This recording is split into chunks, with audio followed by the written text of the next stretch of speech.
ভারতের স্থলবন্দর দিয়ে একাধিক বাংলাদেশি পণ্যের আমদানি বন্ধ করে দিয়েছে কেন্দ্রীয় সরকার। বলা হয়েছে, বাংলাদেশের রেডিমেড পোশাক, ফল, সুতো, কাঠের আসবাবের মতো পণ্যগুলি স্থলবন্দর দিয়ে আর ভারতের বাজারে প্রবেশ করতে পারবে না। পোশাকের জন্য কেবল খোলা রাখা হয়েছে কলকাতা এবং মুম্বাই বন্দর। এই সিদ্ধান্তে প্রভাব পড়তে চলেছে ভারত বাংলাদেশের বাণিজ্যে। এটা অবশ্যই ক্ষতি, কারণ প্রতিবেশী রাষ্ট্র ভারতের বাণিজ্য ছাড়া বা ভারতের বিনিয়োগ ছাড়া আমাদের বাংলাদেশের অনেকটাই হতাশা। কারণ এটা আপনি যতই আমরা প্রতিবেশী রাষ্ট্র আরও যাই, পাকিস্তান বলেন, চীন বলেন, তাদের কিন্তু ভারতের মতন স্বল্প খরচে এই বিনিয়োগ করা প্রতিবেশী রাষ্ট্র একটাও নাই। এ কারণে ভারত আমাদের আসলেই ঘনিষ্ঠ বন্ধুরাষ্ট্র, কিন্তু বর্তমান সরকার এতটা ভালো দেখতেছে না। নদিয়ার অত্যন্ত উল্লেখযোগ্য ভারত বাংলাদেশের গেদে সীমান্ত।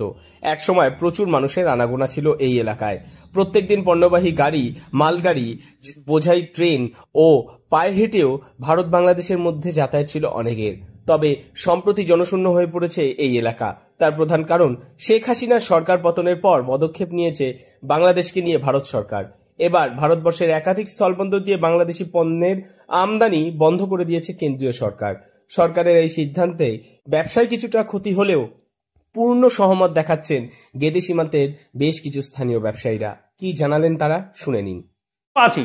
চেকপোস্টে যারা এই পাসপোর্ট বিজনেসের ওপরে যারা ছিল তাদের সমস্যা আছে, কিন্তু তা সত্ত্বেও তার থেকে বড় সমস্যা ভারতবর্ষকে যেভাবে ওরা হেয় প্রতিপন্ন করছে, তার ক্ষেত্রে ভারতবর্ষেও যেসব সিদ্ধান্ত নিয়েছে আমরা তাকে সমর্থন জানাচ্ছি, একেবারে পুরোপুরি 100% সমর্থন জানাচ্ছি যে ভারত আরও শক্ত হোক, আরও তাদের প্রতি অন্যান্য ব্যবস্থা গ্রহণ করুক, এটাই আমরা চাই।